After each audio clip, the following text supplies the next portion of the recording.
La lutte pour le contrôle du ciel au-dessus de l'Europe en guerre fut l'un des théâtres d'opérations les plus cruciaux contre l'Allemagne nazie. La campagne de bombardement stratégique menée par les Alliés gagnait en intensité chaque année, jusqu'à ce que littéralement des milliers de bombardiers lourds quadrimoteurs comme le B-17 Flying Fortress américain et le B-24 Liberator obscurcissent le soleil en plein jour.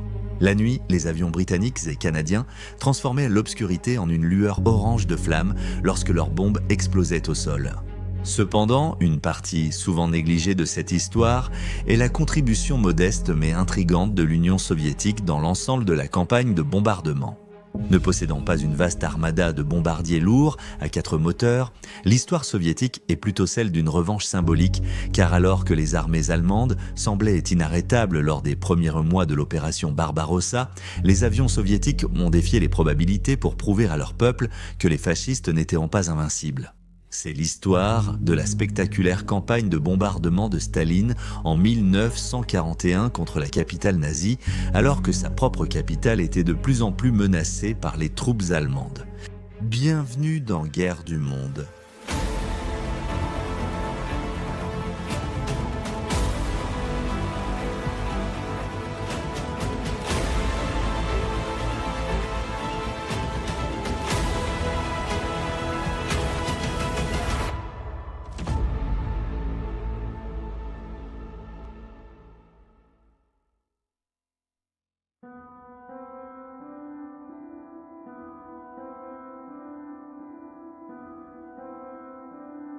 Le 22 juin 1940, un avion inconnu des Moscovites fut aperçu vrombissant au-dessus d'eux. C'était un bombardier Junker 88D de la Luftwaffe chargé d'effectuer une reconnaissance photographique de la ville. Et ce faisant, il devint le premier avion allemand à atteindre Moscou.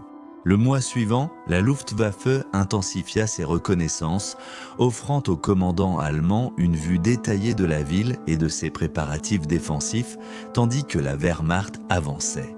Le 18 juillet 1940, le rapport de renseignement des avions allemands sur la ville fut présenté au chef d'état-major général, le général Alaburst Franz Halder, qui y identifia plusieurs cibles importantes pour une campagne de bombardement.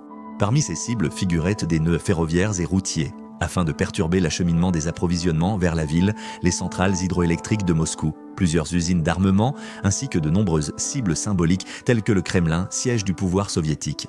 Après avoir présenté ces cibles à Hitler, le lendemain, le 19 juillet, le Führer signa la directive Oberkommando des Heer, numéro 33, qui autorisait une série de raids aériens sur Moscou en préparation de l'assaut terrestre visant à prendre la capitale de Staline.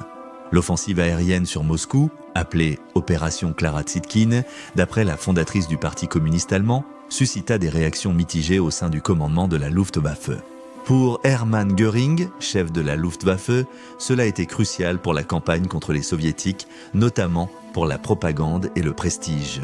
Le chef du numéro de la Luftwaffe, le général Richthofen, chef du 8e corps de la Luftwaffe, espérait que bombarder Moscou provoquerait la chute du régime de Staline, malgré l'échec de tactiques similaires contre les Britanniques l'année précédente. Cependant, le général maréchal de camp Albert Kesselring était plus sceptique quant au succès prévu. Il savait que les flottes de bombardiers de la Luftwaffe étaient déjà très dispersées, menant des opérations tactiques en soutien à l'armée, aidant à maintenir l'avancée de la Wehrmacht vers l'Est.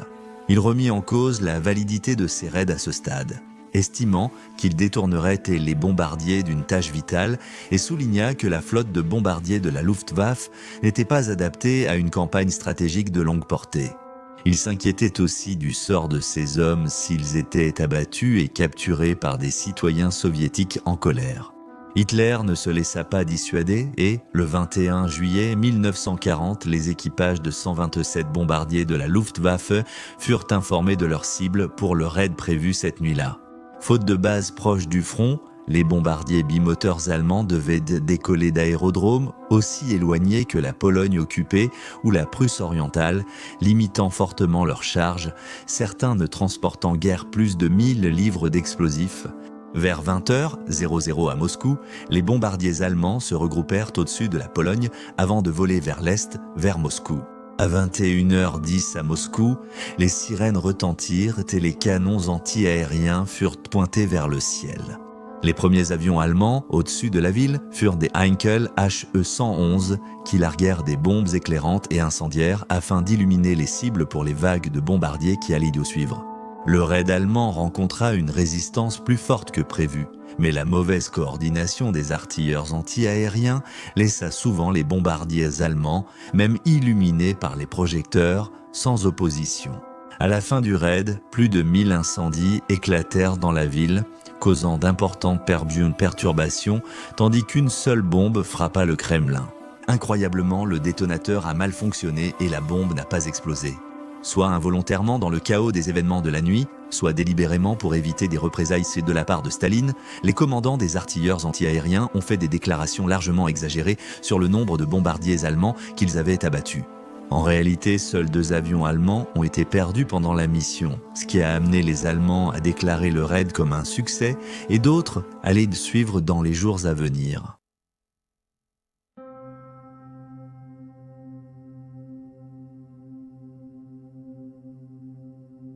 Bien que les dégâts du raid aient été vite réparés, Staline fut indigné par l'attaque allemande et exigea de punir Berlin, la capitale d'Hitler.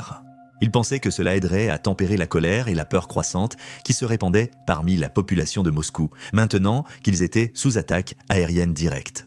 Les propres commandants aériens de Staline étaient loin d'être enthousiastes à l'idée d'accepter cette nouvelle mission, bien qu'ils n'osaient pas désobéir au dictateur soviétique.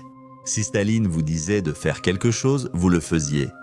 Le problème était que Berlin était encore plus loin des aérodromes soviétiques que Moscou ne l'était des bases de bombardiers allemands en Pologne. Comme la Luftwaffe allemande, la force aérienne soviétique, la Wojenno-Wozdouchnie Sili était principalement conçue pour des opérations tactiques en soutien à l'armée rouge et se composait donc principalement d'avions bimoteurs à moyenne portée. Cependant, il possédait quelques appareils à plus longue portée, ainsi qu'un bombardier quadrimoteur à long rayon d'action qui pouvait éventuellement assurer la riposte exigée par Staline. Le Petliakov PE-8 devait être la base d'une nouvelle force de bombardiers stratégiques quadrimoteurs, mais seuls 93 furent construits en 8 ans à un rythme très lent.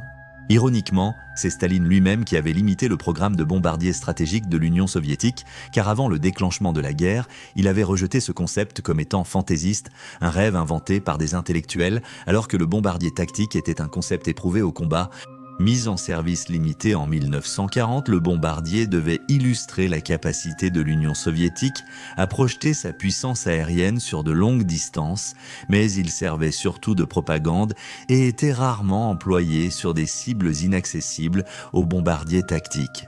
Propulsé par 4 moteurs de 1500 chevaux, il affichait des performances proches des premiers Avro Lancaster britanniques, mais seulement avec une charge de bombes bien moindre, sans compter les problèmes de fiabilité des moteurs. Des plans pour le raid de représailles ont vite été élaborés, mais la Wojenno-Wozdouchnie Sili n'était pas la seule branche soviétique dotée de bombardiers à long rayon d'action.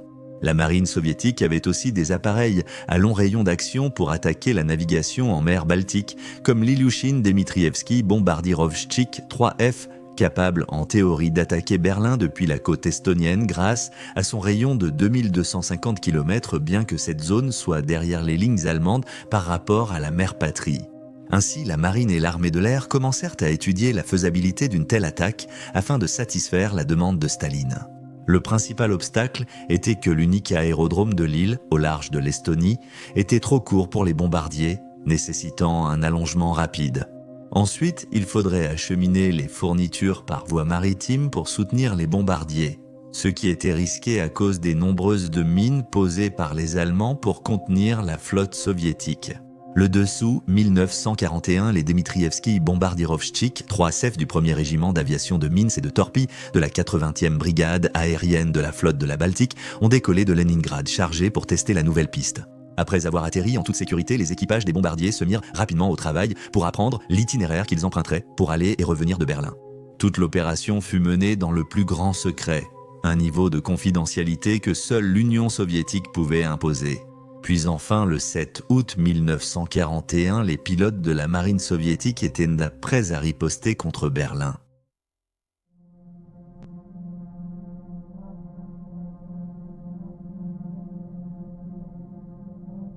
À 21h, les Dmitrievski Bombardirovchik 3F décollèrent et s'envolèrent dans la nuit. Au total, 13 appareils prirent la direction de Berlin, se regroupant en 3 formations.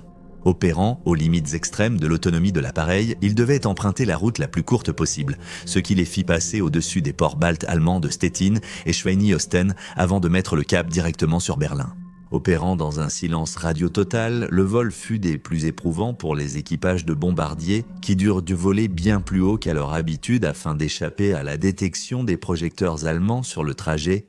Les Dmitrievski Bombardirovchik 3F étaient mal adaptés au vol en haute altitude, exposant les équipages à des températures sous -35 degrés Fahrenheit protégés seulement par leurs vêtements. Ils devaient aussi lutter contre le givre et la glace sur les vitres et instruments du cockpit. En traversant l'est de l'Allemagne, la formation fut repérée par des observateurs allemands, mais l'idée d'un raid soviétique si loin à l'ouest paraissant impensable, les commandants crurent à des avions de la Luftwaffe revenant d'une mission. Certains tentèrent même de signaler aux bombardiers soviétiques avec des lampes, pensant qu'il s'agissait peut-être de Heinkel perdus. Après 100 heures, les avions soviétiques approchèrent de Berlin. Les équipages des bombardiers rapportèrent plus tard de nombreux lampadaires illuminant la grande ville en contrebas, ce qui les aida à trouver leur point de visée, le centre industriel de la ville. De toute évidence, les Allemands avaient été complètement pris par surprise. Et à 130 heures, les bombardiers commencèrent à larguer leurs charges relativement légères avant de rapidement faire demi-tour pour rentrer chez eux. Les détonations des bombes réveillèrent rapidement la ville face au danger, et le ciel fut bientôt rempli d'explosions d'obus anti-aériens, mais en vain, car les avions soviétiques s'échappèrent déjà vers l'est. Brisant le silence radio, l'opérateur radio Vassili Krotenko diffusa les célèbres paroles patriotiques « Ma place est à Berlin, la mission est accomplie, nous rentrons à la base ». Aux premières heures du matin, les 15 DB3F rentrèrent un à un, leur réservoir presque aussi vide que leurs soutes à bombes.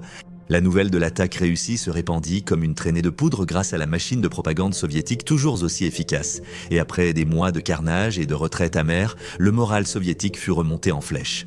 Bien que le bombardement ait causé des dégâts négligeables, après avoir constaté l'impact sur son peuple, Staline exigea davantage de ce qu'il appelait des raids de morale afin de maintenir la défiance du peuple soviétique face aux nazis et de l'inspirer à résister jusqu'à son dernier souffle. À Berlin, les dirigeants allemands, stupéfaits par l'idée que des bombardiers soviétiques aient frappé leur ville, refusèrent tout d'abord d'y croire et attribuèrent le raid aux Britanniques qui l'avaient déjà attaqué depuis août 1949. Il fallut que la British Broadcasting Center insiste sur le fait que la Royal Air Force n'avait pas mené l'attaque pour que le commandement allemand accepte enfin le fait qu'ils avaient été pris au dépourvu par les soviétiques, un peuple qu'ils considéraient comme inférieur à eux-mêmes.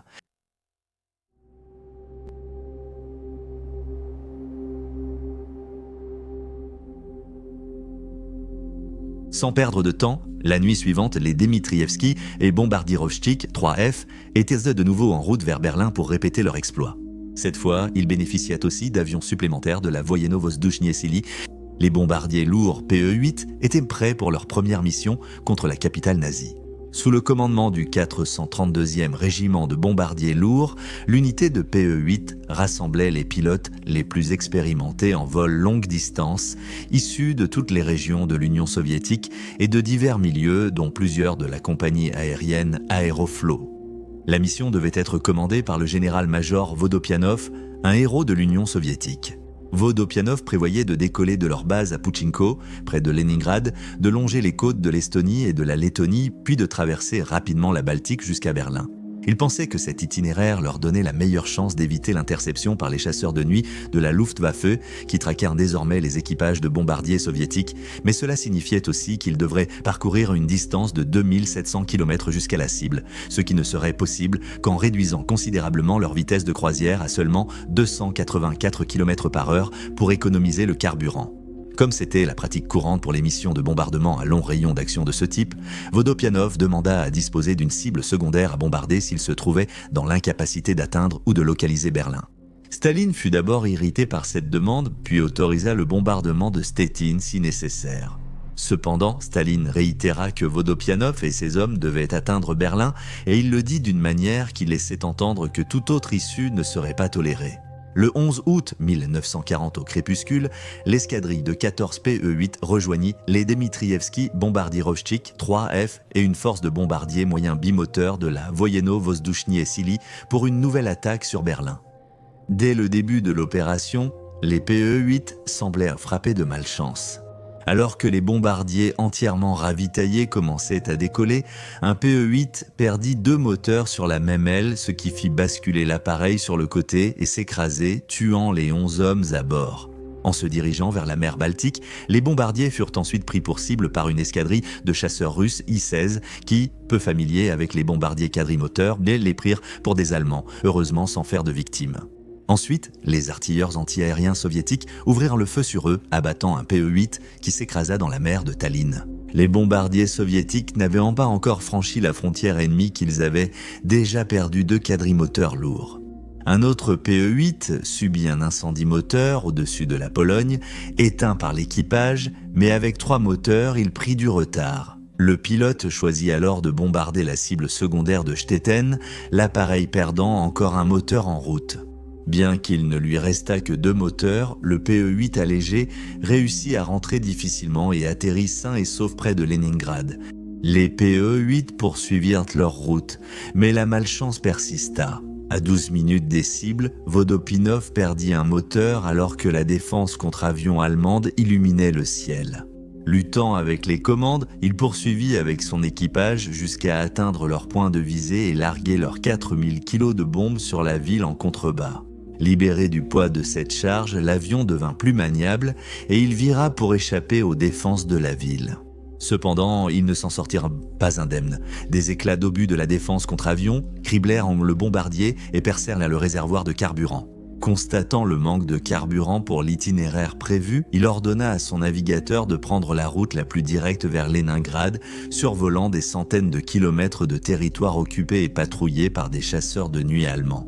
Heureusement, ils réussirent à éviter toute interception. Affrontant le mauvais temps qui retardait leurs bombardiers, le navigateur de Vodopianov annonça qu'ils étaient à moins de 30 minutes de leur base quand les 4 moteurs, à court de carburant, s'arrêtèrent.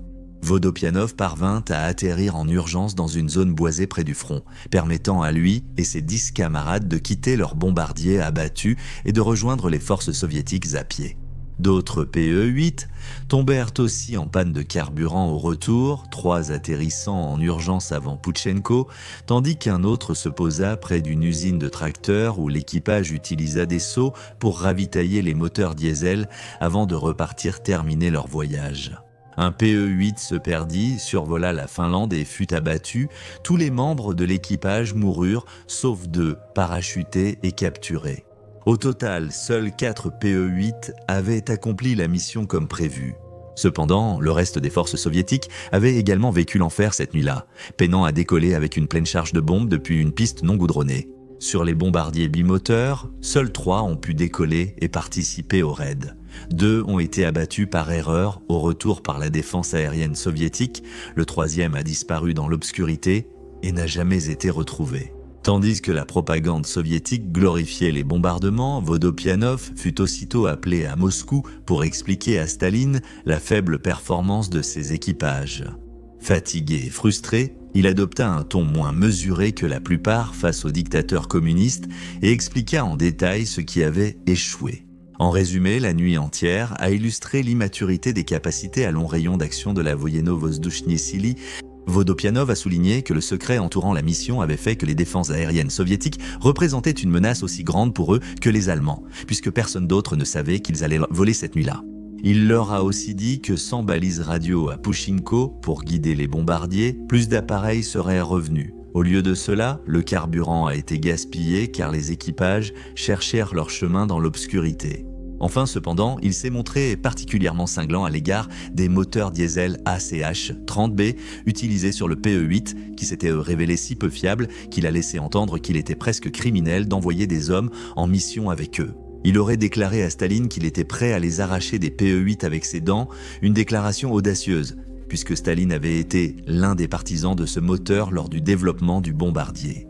Malgré sa réputation d'éliminer ceux qui semblèrent le critiquer, Staline semblait prêt à écouter Vodopianov et avec le régiment de bombardiers lourds hors service après ses pertes, les travaux commencèrent pour trouver un moteur de remplacement approprié. Les ingénieurs soviétiques optèrent pour le F-12 AM-35EA qui était déjà en production pour les chasseurs MiG-1 et MiG-3. Quelques PE-8 avaient déjà été testés avec ces moteurs, mais désormais, cela allait devenir la norme.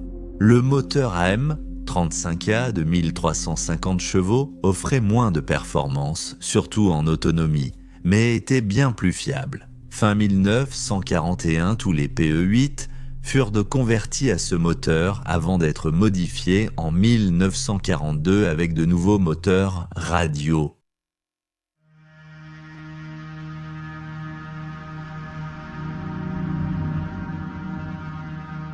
La confiance dans le PE-8 avait été ébranlée après le 11 août et ils n'effectuèrent d'aucun seul autre raid contre l'Allemagne en 1941, bien que leur mission fût moins ambitieuse, visant la ville allemande de Königsberg et n'impliquant que 3 appareils qui revinrent tous sains et saufs.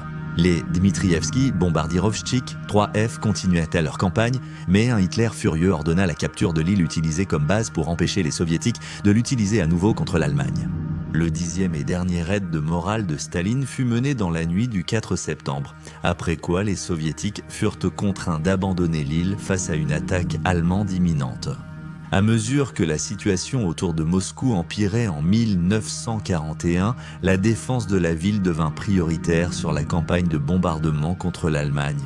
Heureusement pour les Soviétiques, la ville fut épargnée par l'occupation allemande et alors que la situation commençait à s'inverser l'année suivante, les opérations contre Berlin et d'autres villes allemandes reprirent, bien que dans une moindre mesure que celles menées par les alliés occidentaux. Les avions soviétiques n'ont largué que moins de 1% des bombes sur la capitale nazie pendant la guerre. Staline revint vite à sa conviction que les bombardiers tactiques étaient essentiels pour gagner la guerre, jugeant les flottes de bombardiers stratégiques trop coûteuses et inutiles dans la grande stratégie. Le développement du PE-8 et d'autres bombardiers lourds à long rayon d'action a presque cessé. Alors que les alliés occidentaux développaient des modèles plus grands et performants, menant au bombardier stratégique ultime de la Seconde Guerre mondiale, le Boeing B-29 Superfortress. Ce manque d'investissement dans les bombardiers stratégiques allait finalement se retourner contre Staline, car dès la fin de la Seconde Guerre mondiale et le début de la guerre froide, il exigea de ses ingénieurs qu'ils commencent à produire des bombardiers à long rayon d'action pour menacer les puissances occidentales. Cette exigence devint encore plus cruciale avec le programme soviétique de bombes atomiques. Mais les ingénieurs soviétiques avaient environ 4 ans de retard sur les occidentaux. Ainsi, en attendant, ils furent contraints de simplement copier le B-29, produisant le Tupolev Tu-4. Cette cellule était une copie si fidèle que certains des premiers exemplaires avaient encore Boeing imprimé sur les commandes. Et voilà l'histoire de l'offensive de bombardiers de Staline contre Berlin. Veuillez laisser un commentaire ci-dessous avec vos propres réflexions et réactions et n'oubliez pas d'aimer cette vidéo et de vous abonner pour soutenir la chaîne. Merci d'avoir regardé et je vous dis à la prochaine fois.